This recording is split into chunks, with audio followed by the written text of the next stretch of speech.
So where am I, Flavio? So you're just in this new place. It's my first atelier for the first time in Paris.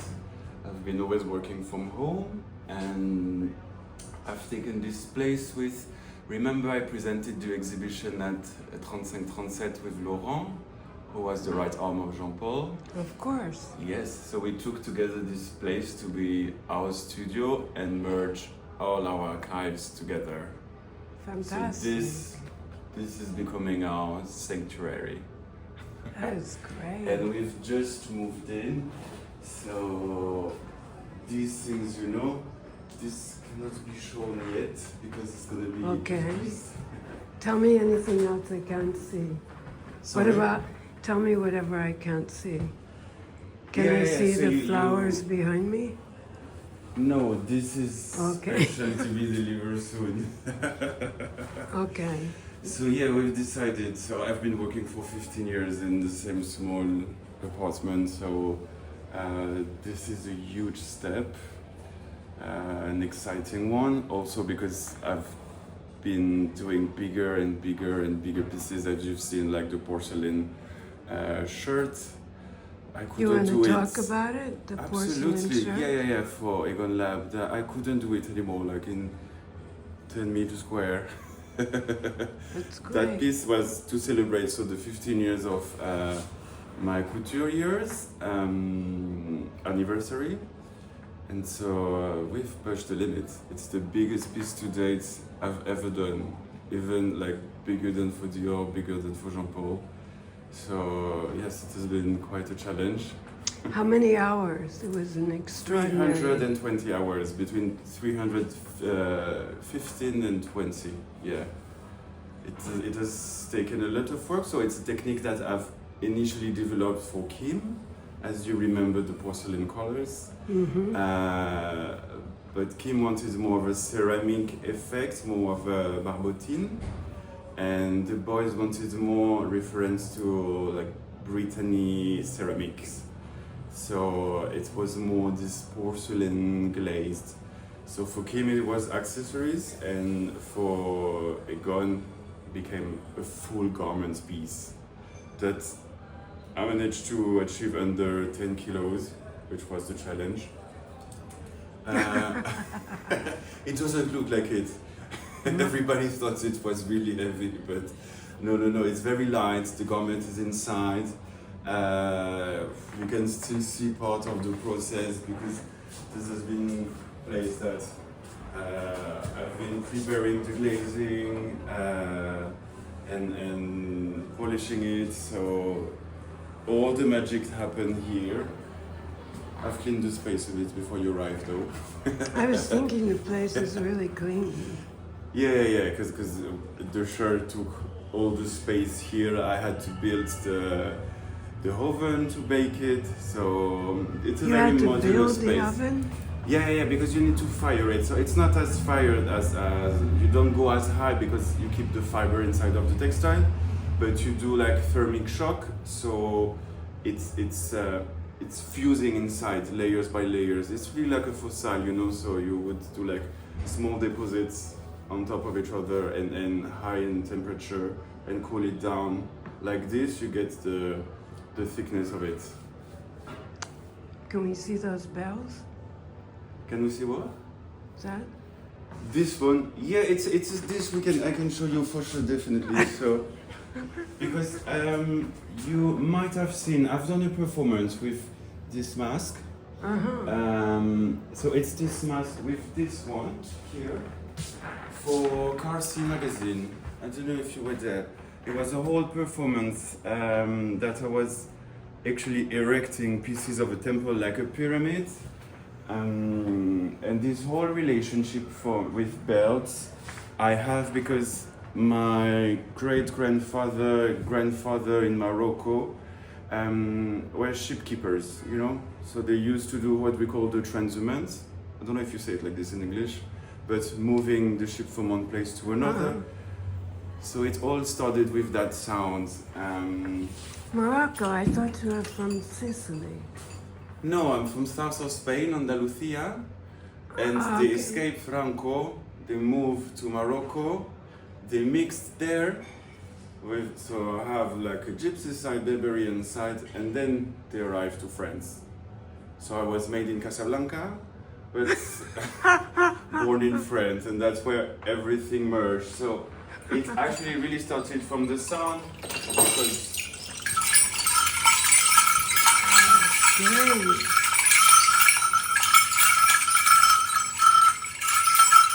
this is the sound when I was a kid in Spain that we used to hear from far from the field, and we would just go to bed with that sound. So this whole starting point and why like the sound is that important within the performance started from this, as in this idea of transitioning, as you've seen at the 35-37. It was a whole transition from dead to clay to plaster to marble to then erect into something sacred, other and divine. So I wanted to, go deeper into the roots. And so there, what you see is something, we are taking it to the step further. Wow, it's huge. Even bigger. So you had like this whole face, and here I'm bringing it to another level. The belt, I had it done in Greece, on the island of Tinos, like the most sacred island. You know, Tinos is like the Vaticano, but for the Orthodox. So it's like the pilgrimage island. And I wanted this bell from this little church, you know, that you have everywhere in Greece. It's very close to my heart, you know, it's the same route. So, it took me a month, but I got it done, brought it back, and then I sourced all these bells.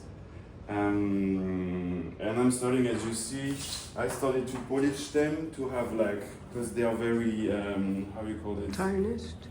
Rusted.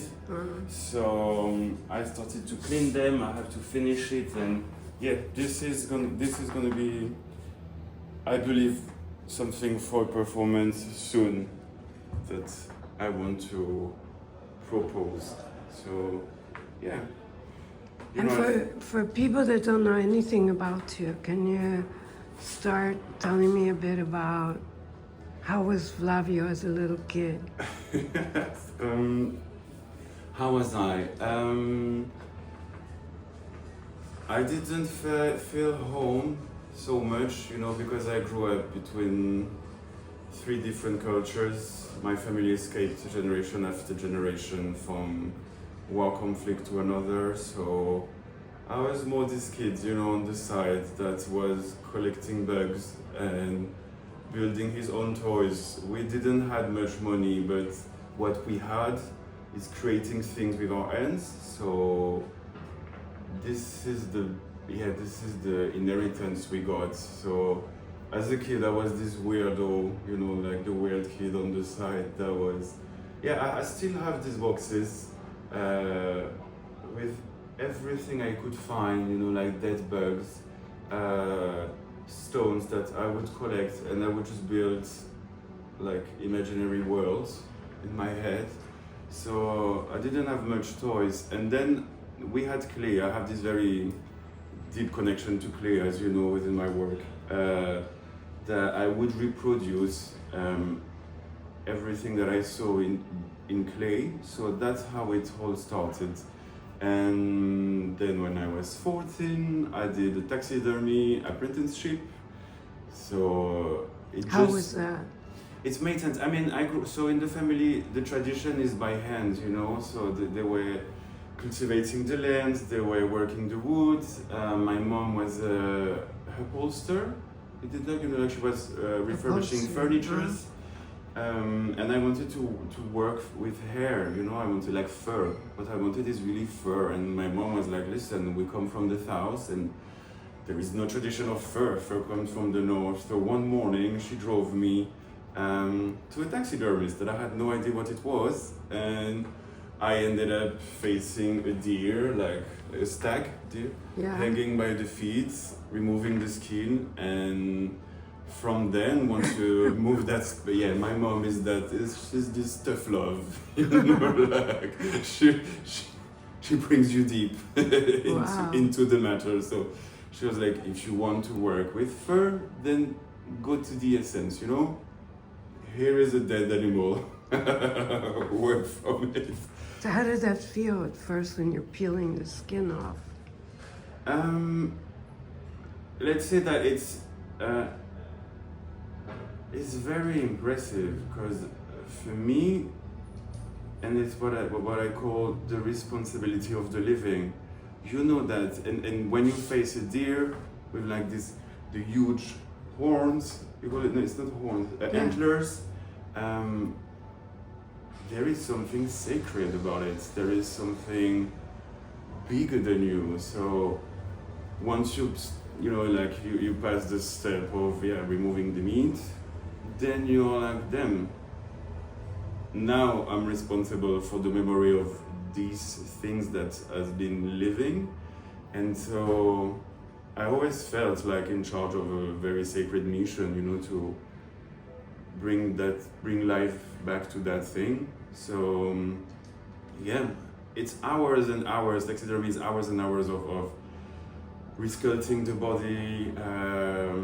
You look at documentaries, images, and I've learned my anatomy actually by studying animals, because you would spend hours, you know, like watching the movement of the leg of a deer in order to rebuild, you know, like all the muscles, the veins. So it's sculptures. I mean, that's how it started. It didn't help, you know, making me less of a freak, but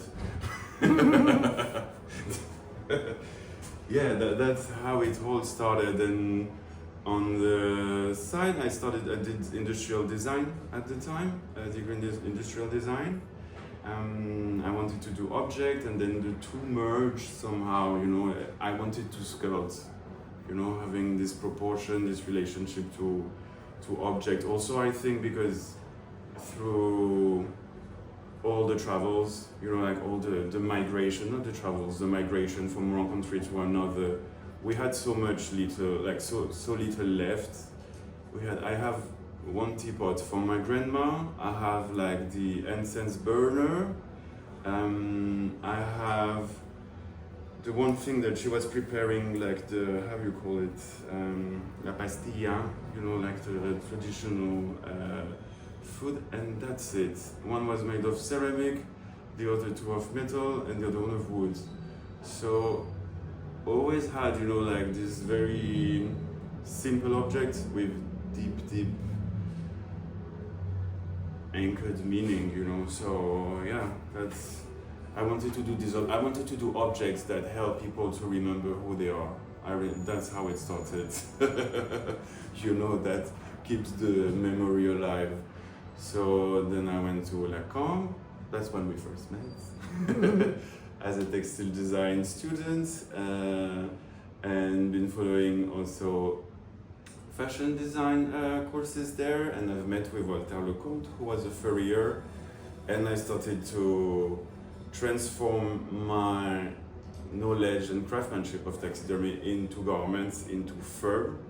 And we've been working for Dries Van Noten, Chanel, and the Millemester, and that's how it started to open my landscape and be like, oh wow, actually, you know, a garment, and even more with fur, all of a sudden, you know, from the responsibility of the living, you can carry the living. And for me, that was this deep meaning, you know, of fur had this connection of, wow, you can actually, you know, carry like a whole person. And the relationship with garments started like this, you know, being this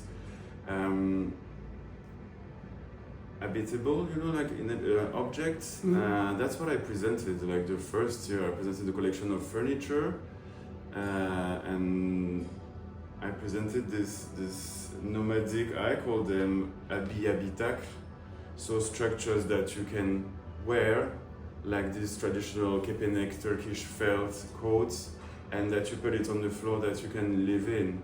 And that came directly because, so when I was a kid, I had one shelter, and it was in the wardrobe of my mom. She had this white wolf fur coat that was hanging, and talking of metaphor, I was just hiding myself in the closet, but in the fur. Under like a white wolf jacket. So yeah, it felt safe. There was something deeply grounding, you know, like there was this beast protecting me somehow. So yeah, it just made sense how the things unfolded. Just made sense, you know, learning how to make clothes and fur coats. And what was your first job? My first job? Yeah, was with the furrier? First paid job, yes. With yeah, that's how I financed the studies. I started, you know, just embroidering the stucks and the lining on the fur coats. That was because I was doing that during the year and during the summer. While I was at La Cambre. So first I was doing the stucks, the labels, then the lining, then learn the techniques, then the fur, and I really started like, as everybody should, I mean, I don't know if everybody should, but I really started, you know, we've done hundreds of, or also we did like Georges Arèche collections, the production, all the production, and I think that's how you learn the best. When you have to produce, the race was about like 1,000, 2,000 pieces, you know, like it's a lot. They were all produced in Belgium, like it's mostly produced there. So yeah, that's how I've learned. That was the first job. Wow. And then when did Gaultier come into it? So Gaultier came, so I did La Cambre, then I did IFM, French Institute of Fashion here. At AFM it was... So my grandma, let's call it like this, spiritual grandma was Francine Perron. Of course. And my grandpa was Martin Lecomte.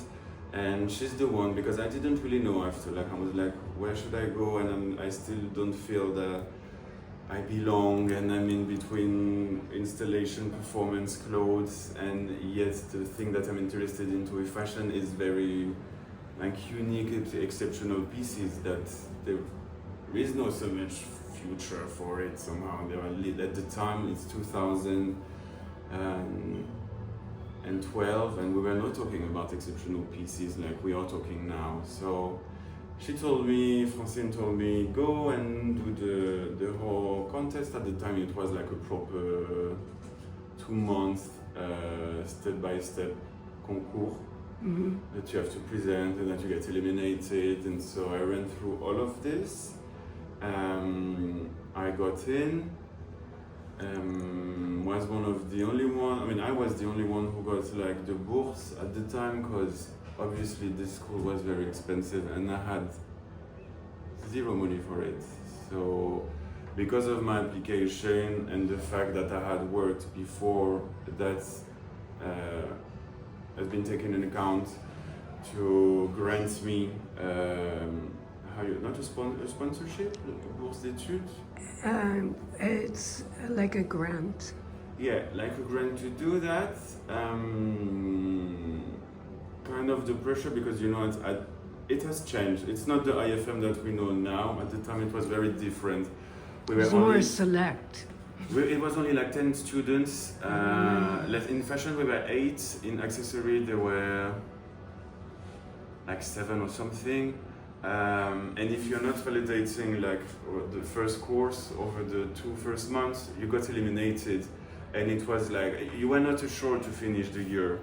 So the pressure was on, and so I gave it all. I met with Josephus Timester, who became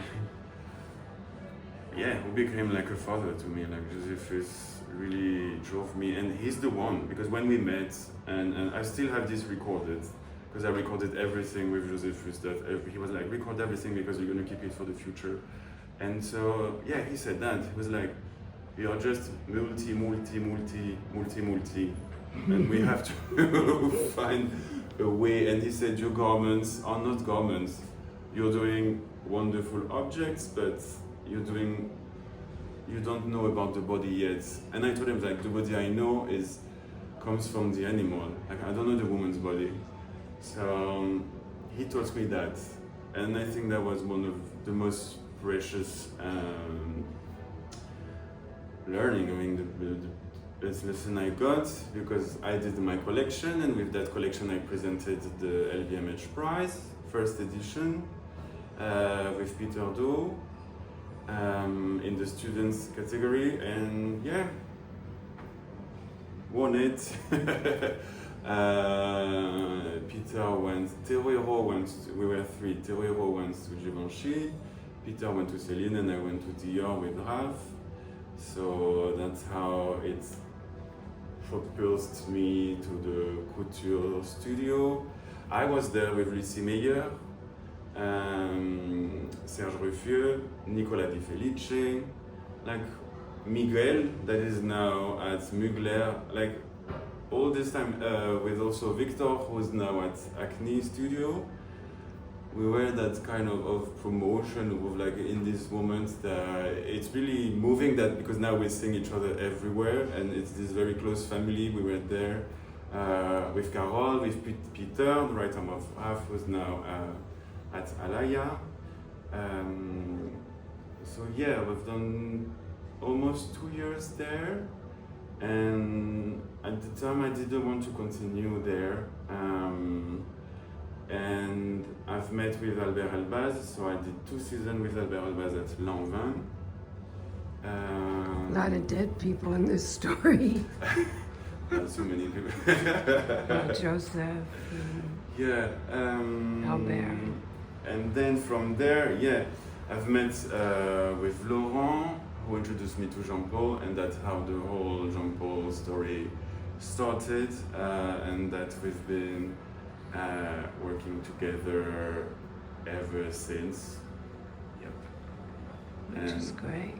Yeah, and so how it worked is that for 10 years I was only doing Jean Paul, the exceptional pieces for the couture, and then I was doing just my work, meaning what you see here, these masks, the performances, I didn't want to sign, like I didn't sign, with any gallery. It was literally just healing process for me. No desire to sign with the gallery? My elementary thing was with the couture, and I think it was a bit of a shock the first year at Dior. Wait a minute, so you were at Dior first with Raf? Yes. And then it switched to Dior with Kim for men, or how did? No, much later. Okay. No, much later. No, it's like 10 years after I went back to Dior with Kim. I have no sense of time. No, but I can show you like this kind of Timeline. Oh, this that I presented at the 35-37. So this is all the performances that I've been doing, right. for myself. So doing these gigantic sculptures and performing it in the space. But this, for example, took me like 10 months in Malta between 2 couture for Jean Paul, and that was just for me. That has been always like my sacred place, and the word sacred is kind of it's part of your DNA, it's right? It's really present. I mean, it comes, because for everything. When I started when I did my apprenticeship in taxidermy, I was connected to the museum, the Muséum d'Histoire Naturelle de Toulouse in the south, and it was about all these endangered species, all this. Species that has been found, at the airport, at the douane, that has been collected or moved, so there was something sacred about it, when you're working on an insect species or endangered species that, there is only remaining 3 or 4 of them, and that you have one on your table that is dead, and all of a sudden, yes, there is something sacred to it, because this is like the last, you know, witness or memory or trace that thing has been, you know, walked this earth. And so that's what I've done when I at La Camp. I've specialized into sacred craftsmanship. So all this craftsmanship that are linked to whether it's religious, whether it's ceremonial, whether it's burial craftsmanship or rituals, those very sacred craftsmanship. So that word is deeply linked to my work because it's what we call intangible heritage. So it's part of this memory that is transmitted in chair, but that there is no written trace of it. So I've done that during my studies. I've done that in Mexico, in Turkey, and in Panama, to collect those, register them, and protect them. Not for my own sake. We've done it like in Mexico with the Ministry of Culture, and to protect these indigenous communities and this craftsmanship. So there is something, you know, like through craftsmanship is the identity of the people, it's the memory, it's the whole history. The first thing, you know, to erase someone is erasing the language. And if there is no written language, there is like craftsmanship language, you know, like all these symbols, all this representation.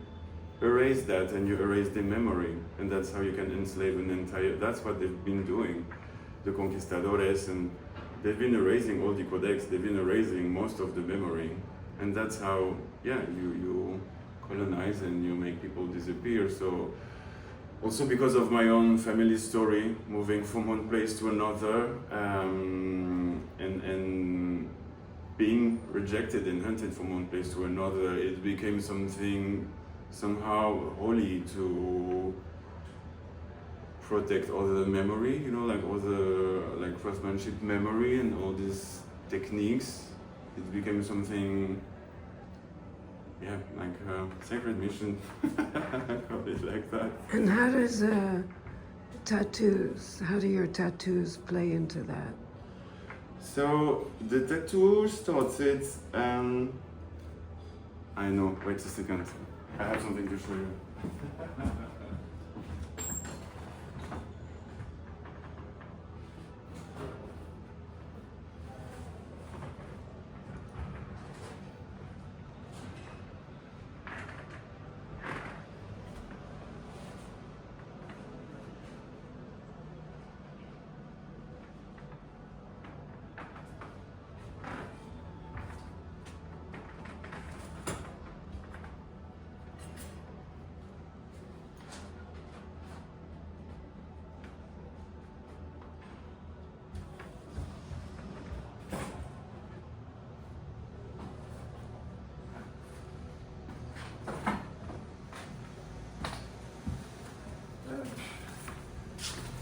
So you understand. So it all started with a close friend of mine who was working at the Louvre, at the Atelier de Moulage du Louvre, and he offered me these ones. Wow. So these ones are 2 little wings of it's called the Threatening Love, and it's a biscuit from Madame de Pompadour, and it's Cupidon who's hiding like this and taking the arrow, and he has these little wings. And so, as you see, these shapes are called clés de moulage.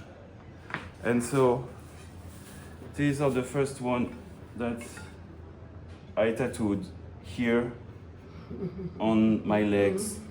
So it started with this, and then I wanted to tell my personal story through sculpture because that's my,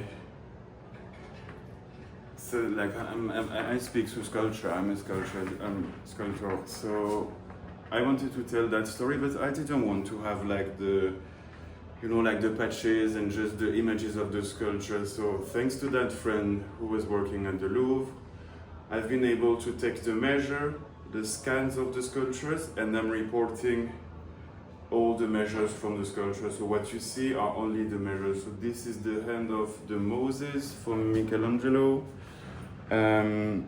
These are the rings from the snake from the Laocoon. These are the sleeves from the Aurège de Delphes. Yeah, it goes on. This is the Nefertiti. Yeah, everywhere. You've seen me naked many times. The performances. Lots of memories. So after, yeah, it's like a rite of passage. I started like 10 years ago, more than 10 years ago actually. And I'm adding more and more and more after each important event. So yeah, I'm adding new sculpture all the time, new lines. But yeah, it really started from these, you know. What an amazing gift, huh?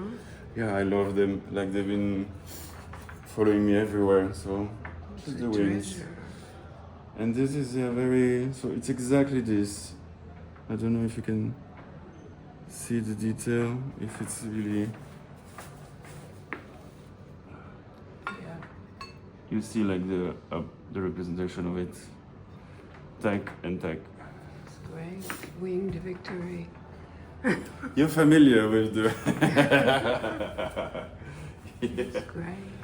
collecting wings from fallen angels. I think that's also part of the mission. Which is beautiful. Maybe that should be your autobiography, collecting wings Wings of from fallen angels. It's good. You know, I'm actually trying to give the wings to all my trans friends in the trans communities. Really, for me, they are our angels.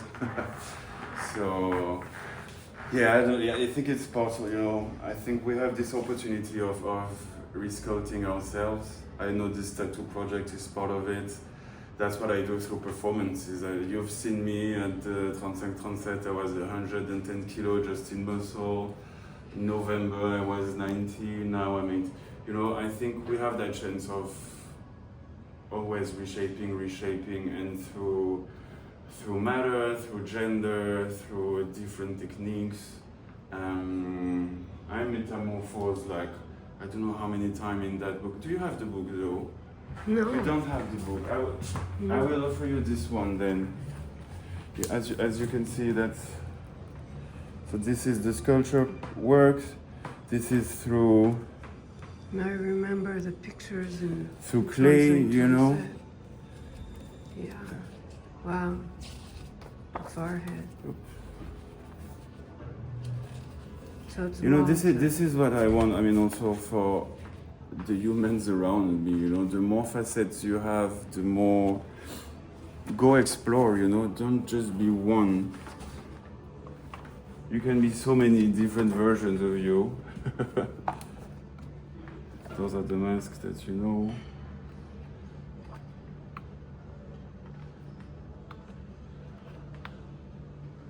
Are some of the masks in museum collections? These, you know, it was a very, those are called them death masks, Yeah. and I started to do them.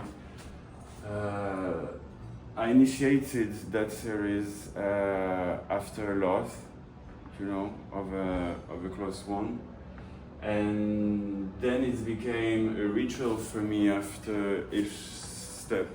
You know, that's exactly as the same. There is that like line. Usually there is a line and a death mask. It's a whole process for me of cycles and rebirth. And so when we presented the exhibition, initially we wanted to sell them, but I could cry. I'm not able to sell them because. But you could have them in a museum.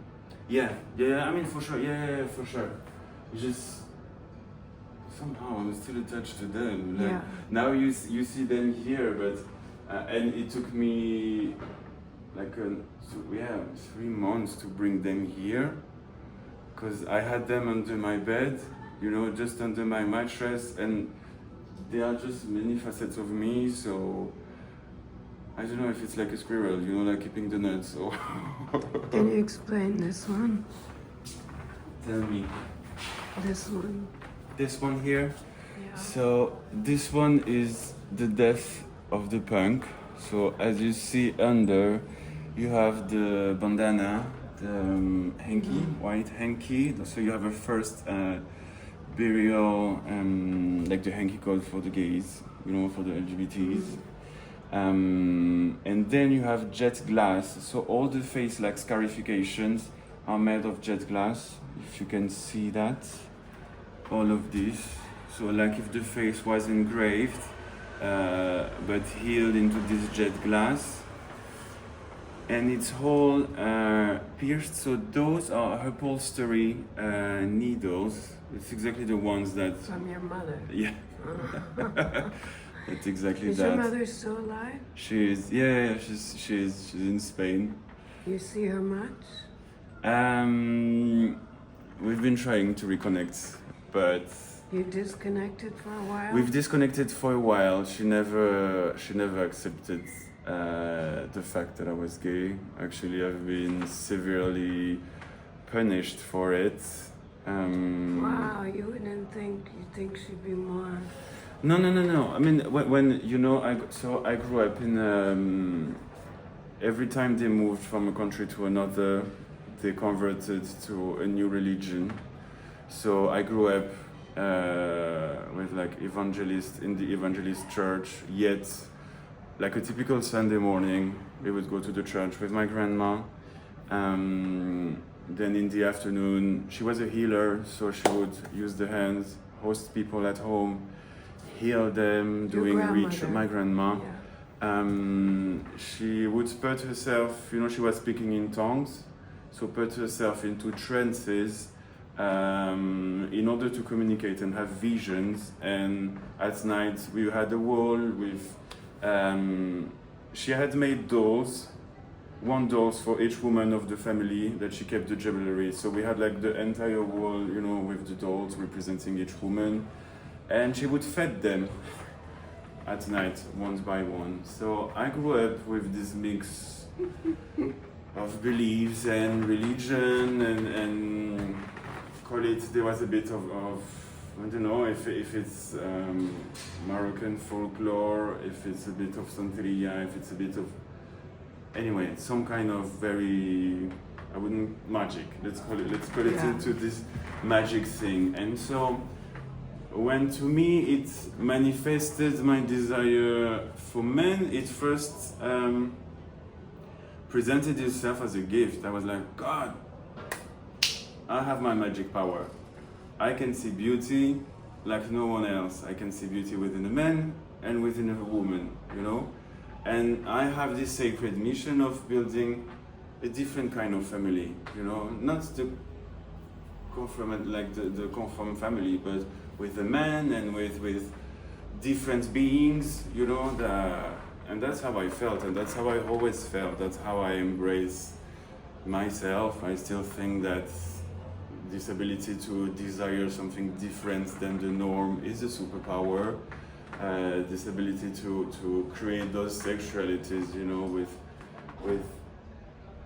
I'm very open, you know, like it's a space of freedom. So for me, it comes from a place of joy. But when I've addressed it, so I've addressed it on a Sunday morning, because everyone can talk, you know, like in the evangelist church.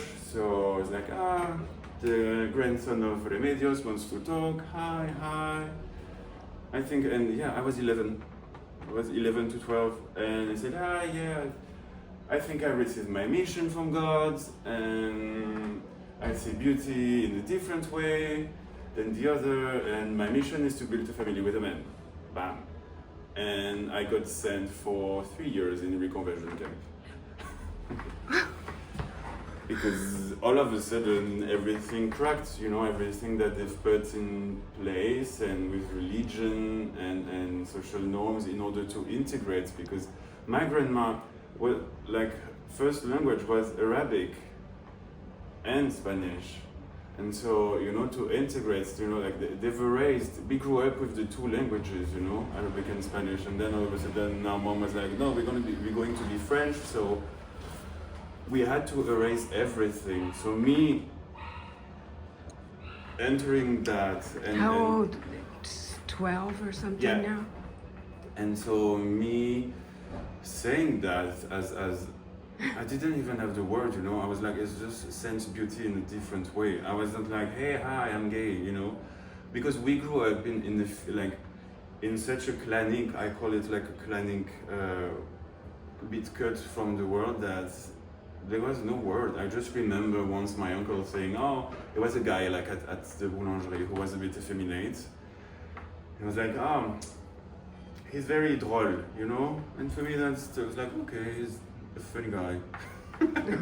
So I didn't have like the proper even terminology for it. So yeah, when So it was Clockwork Orange. it all collapsed, like everything they've put in place for us to integrate and survive, me saying that was like the biggest sin. So yeah, they made me pay very harshly that, and that's why we had like for more than 10 years, more than 10 long years, so there's been death and we've been celebrating. No, they've been yeah, lonely past like all these years, and so I'd say like the magic that if I can say so, that still animates me, hasn't moved. Like it's just helping to, you know, I've built my own rituals, and all of this has been like healing rituals for me and source of joy. But yeah, unfortunately, that's not how my family sees it. My sister is there. I've tried to gather the pieces, you know, but I've regathered with my mom 2 years ago, and when I tried, I wasn't confrontational, but wanting her to see that I've actually, you know, I'm actually a good human. I've been doing things, I've been trying to spread only love, and I've explained her also the concept of chosen family, you know. I told her, you know, I've met with Walter Lecon, Joseph Stimuster. Beyond is not work. These people, they've adopted me creatively, they've become my family. All this creative, like, it's just not fashion, you know. Like, I've developed a chosen family, and that concept, she laughed at my face, and she was like, you have no chosen family, you have blood family. What is this concept? But it's I'm not angry, it's another world, you know. They come from, they had to survive, you know. They've escaped Franco, and there was no work at the time, no food, it was complete famine. They went to Morocco, they've rebuilt them up. Then they lost everything again from zero. And in order to arrive in France, they have erased all the names, all the Spanish names, everything, you know. So I can understand, like, the cost. How old were you when you came to France? 15, 16? No. So I was made in Casablanca, but I was born in France, and I grew up in Casablanca. France. Yes. Because so my grandma moved first in 62, and I have the same story as my mom, as in she's been made there, but she was born here. And then my mom and my dad still had exchanges, so they were still going back and forth to Morocco. So that's why I've been made there, but so the story kind of repeated itself. Because yeah, my mom and my dad tried to reconnect with Morocco at some points, but obviously didn't work for their own reason. So yeah, just exactly like my mom. Made there and born here, in between two migrations. Yeah. Wow.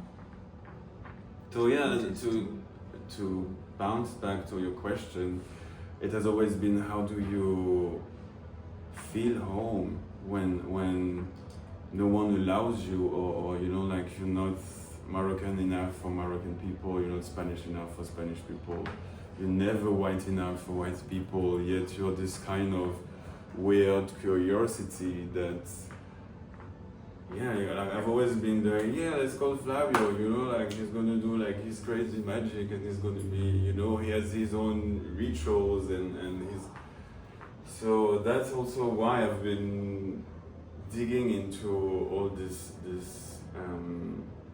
craftsmanship and techniques, and mostly rituals, because craftsmanship, they are rituals, you know. And I started to feel home. As simple as that, and how very quickly it became mandatory to preserve others' memory, others', heritage, and then it became something bigger with the houses, and that's, you play with bigger toys now. Yeah. This is great. Higher challenges, but yeah. I know we can't look at what you're working on, but can you talk about it a little bit without being too specific? Yeah, for sure. I mean, you had a hint with the huge bell necklace, but yeah. So we've decided, I've been creating and making exceptional pieces, so for others, and I do think it's the time now that I used to say in French, donner l'heure, I give them like the time, because I want to move on to the next step. I've been for 15 years independent. I'm ready for a bigger challenge. I want to, yeah. I know how much I have to offer. I love doing, this seasonal, exceptional pieces, but I can only imagine as a higher position how much I can develop and give for the whole patrimony of the house. So that's what I'm aiming. And I also think that it's time for me to articulate that, because I've been only doing pieces for others, for collections to collection, but no one since my studies have been seeing a full collection of me, like a full vision.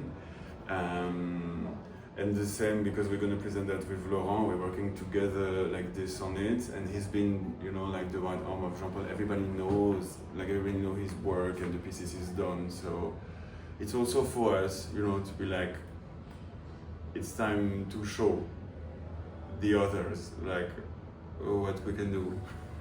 So you built your own house? The idea is to...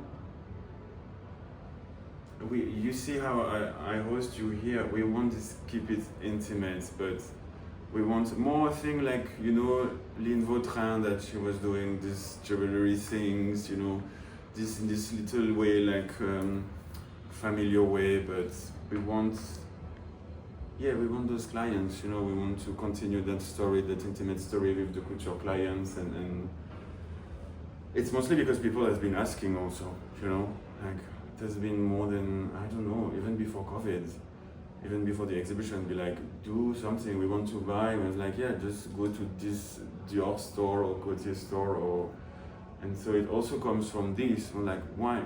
It came to us like in January after the last show from Kim, and I was like, yeah, people are asking for it. Let's do at least one. All the things we wanted to develop for others that we never had the time, and also to make this fusion between what you've seen the exhibition 35-37 was really much my performative work and sculpting work. That I invited Laurent in, that we created like this jewelry masks. The desk mask already existed, and I invited him in, and so we want to do now, the reverse exercise, how from this whole sculpting work we propose, like, you cannot see, I'm dying to show you, but I know, I'll look as soon as I turn it off. But it's everywhere. To translate it into this, because for us, the conversation has been always so clear, how, for me it's still evident from taxidermy to fur to garment to this, and it's the same relationship from sculpting to jewelry to couture to exceptional pieces. So that's what we want to articulate from that collection. And yeah, mostly we are doing it for us. Like, we're having so much joy. Like, we've took that space for that reason also. Like, literally so much joy to develop techniques and to push it even further into this complex yet accessible and objects, you know, these wearable sculptures. So yeah, It's a good place to end, no?